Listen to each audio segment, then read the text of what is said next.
Discuss करेंगे NCERT class 6 के history के चैप्टर 1 कब, क्या, कहाँ और कैसे। रसीदा का सवाल। रसीदा बैठी अखबार पढ़ रही थी। अचानक उसकी निगाह एक सुर्खी पर पड़ी। 100 साल पहले वह सोचने लगी कि यदि यह कैसे कोई जान सकता है कि इतने वर्षों पहले क्या हुआ था। कैसे पता लगाएं यह जानने के लिए कि कल क्या हुआ था। तुम रेडियो सुन सकते हो, टेलीविज़न देख सकते हो या फिर अखबार पढ़ सकते हो। साथ ही यह जानने के लिए कि पिछले साल क्या हुआ था तुम किसी ऐसे व्यक्ति से भी बात कर सकते हो जिसे उस समय की स्मृति हो, लेकिन बहुत पहले क्या हुआ था यह कैसे जाना जा सकता है।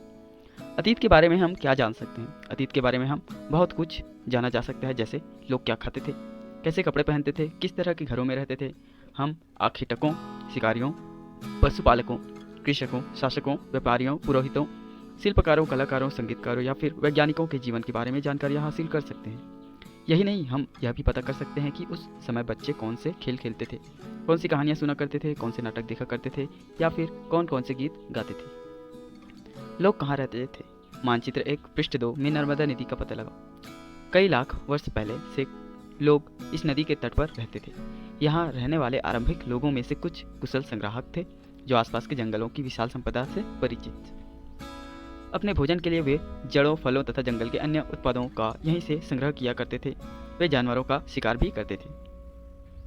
इसी क्षेत्र में कुछ ऐसे स्थान हैं जहाँ लगभग 8000 वर्ष पूर्व स्त्री पुरुषों ने सबसे पहले गेहूँ तथा जौ जैसी फसल को उपाजना आरंभ किया। तो प्रश्न यहाँ पे बन सकता है प्री के लिए कि स्त्री एवं पुरुषों ने मतलब आदि मानव ने सबसे पहले कौन सी फसल उगाई थी। तो गेहूँ तथा जौ जैसी फसलें उगाना प्रारंभ किया था। उन्होंने भेड़, बकरी, गाय, बैल जैसे पशुओं को पालतू बनाना शुरू किया। ये लोग गांव में रहते थे। ये कुछ अन्य ऐसे क्षेत्र थे जहां कृषि का विकास हुआ, जहां सबसे पहले चावल उपजाया गया। वे स्थान विंध्य के उत्तर में स्थित है। ये आप मैप में देख सकते हैं। सहायक नदियां उन्हें कहते हैं जो एक बड़ी नदी में आकर मिल जाती है। पॉइंट वाला क्वेश्चन है। लगभग 4700 वर्ष पूर्व इन्हीं नदियों के किनारे कुछ आरंभिक नगर फले फूले। गंगा व इसकी सहायक नदियों के किनारे तथा समुद्र तटवर्ती इलाकों में नगरों का विकास लगभग 2500 वर्ष पूर्व हुआ। गंगा के दक्षिण में इन नदियों के आसपास का क्षेत्र प्राचीन काल में मगध, वर्तमान बिहार नाम से जाना जाता था। तो गंगा के दक्षिण क्षेत्र को मगध के नाम से जाना जाता था। इसके शासक बहुत शक्तिशाली थे और उन्होंने एक विशाल राज्य स्थापित किया था। देश के अन्य हिस्सों में भी ऐसे राज्यों की स्थापना की गई थी। लोगों ने सदैव उपमहाद्वीप के एक हिस्से से दूसरे हिस्से तक यात्रा की। कभी कभी हिमालय जैसे ऊंचे पर्वत, पहाड़ियों, रेगिस्तानों, नदियों तथा समुद्रों के कारण यात्रा जोखिम भरी होती थी। फिर भी ये यात्रा उनके लिए असंभव नहीं थी। अतः कभी लोग काम की तलाश में तो कभी प्राकृतिक आपदाओं के कारण एक स्थान से दूसरे स्थान जाया करते थे। कभी कभी सेनाएं दूसरे क्षेत्र पर विजय हासिल करने के लिए जाती थी। इसके अतिरिक्त व्यापारी कभी काफिले में तो कभी जहाज़ों में अपने साथ मूल्यवान वस्तुएं लेकर एक स्थान से दूसरे स्थान जाते रहते थे। धार्मिक गुरु लोगों को शिक्षा सलाह देते हुए एक गांव से दूसरे गांव तथा एक कस्बे से दूसरे कस्बे जाया करते थे। कुछ लोग नए और रोचक स्थानों को खोजने की चाह में उत्सुकतावश भी यात्रा किया करते थे। इन सभी यात्राओं से लोगों को एक दूसरे के विचारों को जानने का अवसर मिला। आज लोग यात्राएं क्यों करते हैं? एक बार फिर से मानचित्र 1 को देखो। पहाड़ियाँ, पर्वत, समुद्र इस उपमहाद्वीप की प्राकृतिक सीमा का निर्माण करते हैं। हालांकि लोगों के लिए इन सीमाओं को पार करना आसान नहीं था। जिन्होंने ऐसा चाहा वे ऐसा कर सके। वे पर्वतों की ऊंचाई को छू सके तथा गहरे समुद्रों को पार कर सके। उपमहाद्वीप के बाहर से भी कुछ लोग यहाँ आए और यहीं बस गए। लोगों के इस आवागमन ने हमारी सांस्कृतिक परंपराओं को समृद्ध किया। कई सौ वर्ष से लोग पत्थर को तराशने, संगीत रचने और यहाँ तक कि भोजन बनाने के लिए नए तरीकों के बारे में एक दूसरे के विचारों को अपनाते रहे हैं। देश के नाम। अपने देश के लिए हम प्रायः इंडिया तथा भारत जैसे नामों का प्रयोग करते हैं। इंडिया शब्द इंडस से निकला है। प्रश्न बन सकता है जिसे संस्कृत में सिंधु कहा जाता है। अपने एटलस में ईरान और यूनान का पता लगाओ।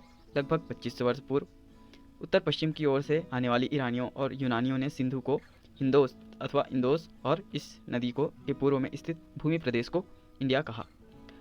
भारत नाम का प्रयोग उत्तर पश्चिम में रहने वाले लोगों के एक समूह के लिए किया जाता था। इस समूह का उल्लेख संस्कृत की आरंभिक लगभग 3500 वर्ष पुरानी कृति ऋग्वेद में भी मिलती है। बाद में इसका प्रयोग देश के लिए होने लगा। अतीत के बारे में कैसे जानें? अतीत की जानकारी हम कई तरह से प्राप्त कर सकते हैं। इनमें से एक तरीका अतीत में लिखी गई पुस्तकों को ढूंढना और पढ़ना है। ये पुस्तकें हाथ से लिखी होने के कारण पांडुलिपि कही जाती है। अंग्रेजी में पांडुलिपि के लिए प्रयुक्त होने वाला मैन्यूस्क्रिप्ट शब्द लैटिन शब्द मैन्यू जिसका अर्थ हाथ से है। ये पांडुलिपि प्रायः ताड़पत्रों अथवा हिमालय क्षेत्र में उगने वाले भोज नामक पेड़ की छाल से विशेष तरीके से तैयार भोजपत्र पर लिखी मिलती है। ये पांडुलिपि का प्रारूप देख सकते हैं। इतने वर्षों में इनमें से कई पांडुलिपियों को कीड़ों ने खा लिया तथा कुछ नष्ट कर दी गई, फिर भी ऐसी कई पांडुलिपियाँ आज भी उपलब्ध है। प्रायः ये पांडुलिपियाँ मंदिरों और विहारों में प्राप्त होती है। इन पुस्तकों में धार्मिक मान्यताओं व व्यवहारों, राजाओं के जीवन, औषधियों तथा विज्ञान आदि सभी प्रकार के विषय की चर्चा मिलती है। इनके अतिरिक्त हमारे यहाँ महाकाव्य, कविताएं तथा नाटक भी हैं। इनमें से कई संस्कृत में लिखे हुए मिलते हैं, जबकि अन्य प्राकृत और तमिल में हैं। प्राकृत भाषा का प्रयोग आम लोग करते थे। हम अभिलेखों का भी अध्ययन कर सकते हैं। ऐसे लेख पत्थर अथवा धातु जैसी अपेक्षाकृत कठोर सतहों पर उत्कीर्ण किए गए मिलते हैं। कभी कभी शासक अथवा अन्य लोग अपने आदेशों को इस तरह उत्कीर्ण करवाते थे ताकि लोग उन्हें देख सकें, पढ़ सकें तथा उनका पालन कर सकें। कुछ अन्य प्रकार के अभिलेख भी मिलते हैं जिनमें राजाओं तथा रानियों सहित अन्य स्त्री पुरुष ने अपने कार्यों के विवरण उत्कीर्ण करवाए हैं। उदाहरण के लिए प्रायः शासक लड़ाइयों में अर्जित विजयों का लेखा जोखा करते थे। इसके अतिरिक्त कई वस्तुएं अतीत में बनी और प्रयोग में लाई जाती थी। ऐसी वस्तुओं का अध्ययन करने वाला व्यक्ति पुरातत्वविद कहलाता है। पुरातत्वविद पत्थर और ईंट से बनी इमारतों के अवशेषों, चित्रों तथा मूर्तियों का अध्ययन करते हैं। वे औजारों, हथियारों, बर्तनों, आभूषणों तथा सिक्कों की प्राप्ति के लिए छानबीन तथा खुदाई भी करते हैं। इनमें से कुछ वस्तुएं पत्थर, पक्की मिट्टी तथा कुछ धातु की बनी हो सकती है। ऐसे कठोर तत्व जल्दी नष्ट न होने वाले होते हैं। पुरातत्वविद जानवरों, चिड़ियों तथा मछलियों की हड्डियां भी ढूंढते हैं। इससे इन्हें यह जानने में भी मदद मिलती है कि अतीत में लोग क्या खाते थे। वे वनस्पतियों के अवशेष बहुत मुश्किल से बच पाते हैं। यदि अन्न के दाने अथवा लकड़ी के टुकड़े जल जाते हैं तो वे जले हुए रूप में बचे रहते हैं। पांडुलिपियों, अभिलेखों तथा पुरातत्व से ज्ञात जानकारियों के लिए इतिहासकार प्रायः स्रोत शब्द का प्रयोग करते हैं। इतिहासकार इन्हें कहते हैं जो अतीत का अध्ययन करते हैं।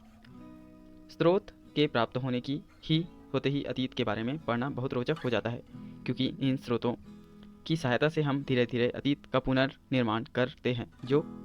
अतः इतिहासकार तथा पुरातत्वविद उन जासूसों की तरह है जो इन सभी स्रोतों का प्रयोग सुराग के रूप में कर अतीत को जानने का प्रयास करते हैं।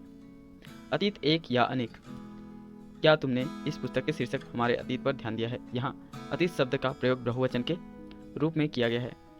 ऐसा इस तथ्य की ओर ध्यान दिलाने के लिए किया गया है कि अलग अलग समूह के लोगों के लिए इस अतीत के अलग अलग मायने थे। उदाहरण के लिए पशुपालकों अथवा कृषकों का जीवन राजाओं तथा रानियों के जीवन से तथा व्यापारियों का जीवन शिल्पकारों के जीवन से बहुत भिन्न था।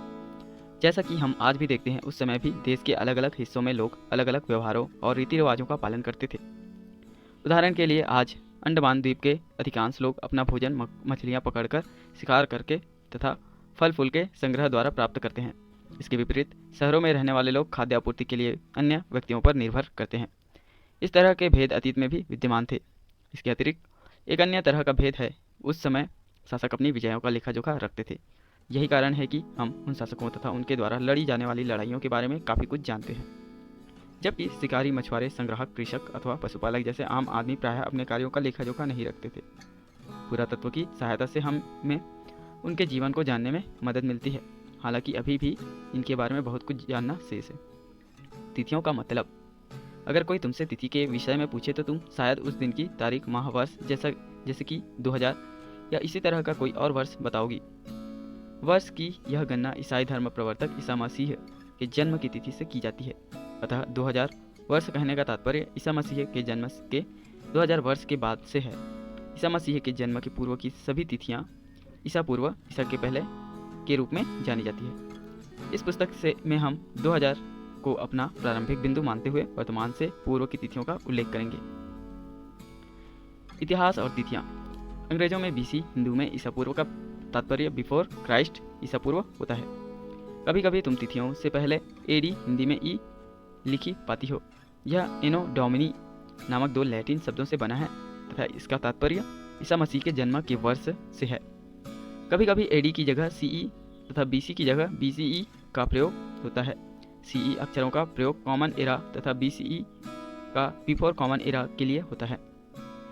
हम इन शब्दों का प्रयोग इसलिए करते हैं क्योंकि विश्व के अधिकांश देश में इस कैलेंडर का प्रयोग सामान्य हो गया है। भारत में तिथियों के इस रूप का प्रयोग लगभग 200 वर्ष पूर्व आरंभ हुआ। जैसा कि हमने पहले पढ़ा, अभिलेख कठोर सतहों पर उत्कीर्ण करवाए जाते थे। इनमें से कई अभिलेख 100 वर्ष पूर्व लिखे गए थे। सभी अभिलेखों में लिपियों और भाषाओं का प्रयोग हुआ है। समय के साथ साथ अभिलेखों में प्रयुक्त भाषाओं तथा लिपियों में बहुत बदलाव आ चुका है। विद्वान यह कैसे जान पाते हैं कि क्या लिखा था? इसका पता अज्ञात लिपि का अर्थ निकालने की एक प्रक्रिया द्वारा लगाया जा सकता है। इस प्रकार से अज्ञात लिपि को जानने की एक प्रसिद्ध कहानी उत्तरी अफ्रीकी देश मिस्र से मिलती है। लगभग 5000 वर्ष पूर्व यहाँ राजा रानी रहते थे। मिस्र के उत्तरी तट पर रोसेट्टा नाम का एक कस्बा है। यहाँ से एक ऐसा उत्कीर्णन पत्थर मिला है जिस पर एक ही लेख 3 भिन्न भाषाओं तथा लिपियों, यूनानी तथा मिस्र लिपि के 2 प्रकारों में है। कुछ विद्वान यूनानी भाषा पढ़ सकते हैं। उन्होंने बताया कि यहाँ राजाओं तथा रानियों के नाम एक छोटे से फ्रेम में दिखाए गए हैं। इसे कारतूस कहा जाता है। इसके बाद विद्वानों ने यूनानी तथा मिस्री संकेत को अगल बगल रखते हुए मिस्री अक्षरों की समानार्थक ध्वनियों की पहचान की। जैसा कि तुम देख सकते हो, यहाँ एल अक्षर के लिए शेर तथा ए अक्षर के लिए चिड़िया के चित्र बने हैं। एक बार जब उन्होंने यह जान लिया कि विभिन्न अक्षर किनके लिए प्रयुक्त हुए हैं, तो वे आसानी से अन्य अभिलेखों को भी पढ़ सके। यहाँ पे उपयोगी शब्द यात्रा, पांडुलिपि, अभिलेख, पुरातत्व, इतिहासकाल, स्रोत, ज्ञात लिपि का अर्थ निकालना है। कुछ महत्वपूर्ण तिथियों की बात करें तो कृषि का आरंभ 8000 वर्ष पूर्व हुआ। सिंधु सभ्यता के प्रथम नगर 4700 वर्ष पूर्व हुआ। गंगा घाटी के नगर मगध का बड़ा राज्य 2500 वर्ष पूर्व। वर्तमान लगभग 2000 वर्ष पूर्व। धन्यवाद।